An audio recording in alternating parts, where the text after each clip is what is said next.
20 years ago, this area where we are right now were forest. In 20 years, all gone. We're at the edge of a very important area of remaining intact forest. So this is at the absolute sort of arc of deforestation in Brazil.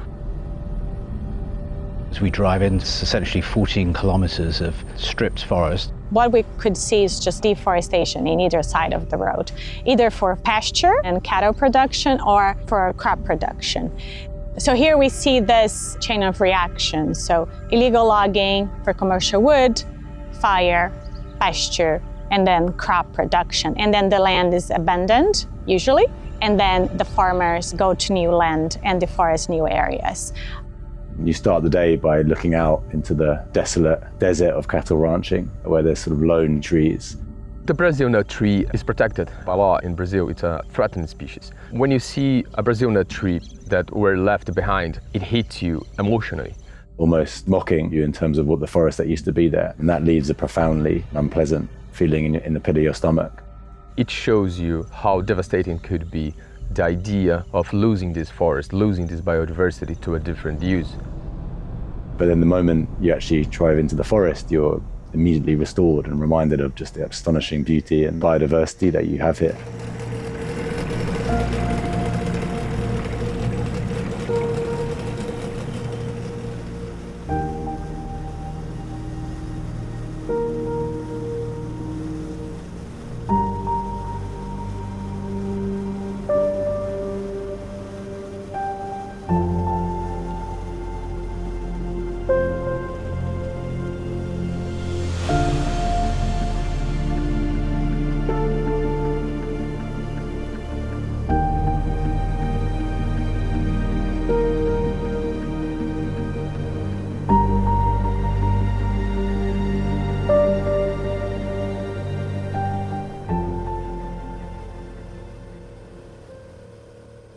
Right now we're in a bend of the river, having taken the day to travel downstream, to look past some communities and also just to experience the richness of the forest. The communities, they rely a lot in the river, not just for food and fishing, but also for transportation. It is a way of living that's very different from what we are used to, so just experiencing that is just amazing. You have to be very patient with the forest, and then suddenly a monkey will appear or a beautiful bird will just come out of the canopy. The vastness of it, but also the stillness, and then suddenly a burst of activity. Conserving Amazonian rainforest is at the heart of the climate discussions.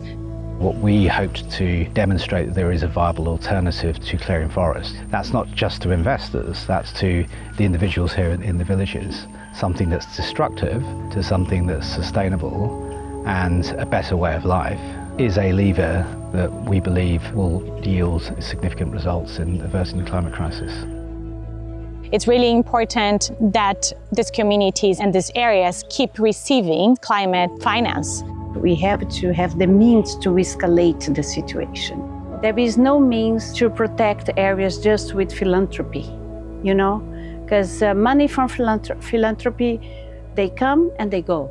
We have to have a project that could be financially sustainable. If it's 1 year, 2 years, 10 years, it's not enough. Because once it finishes, we start again. The fires are here, the invasion are here, the animals will not be staying because a lot of invasion and a lot of fires. We've got to have 30, 40 years sustainability, financial sustainability, and then this is gonna be a good business because this will protect the forest, support the families, and also protect biodiversity all over the Amazon. The enormity of the devastation that's going on, it's like a punch in the gut. It's a reminder of both the challenge and the opportunity that we have to actually do something different, do it new, and shift the economic model so that this can be a really valuable part of the way communities and economies operate in the future.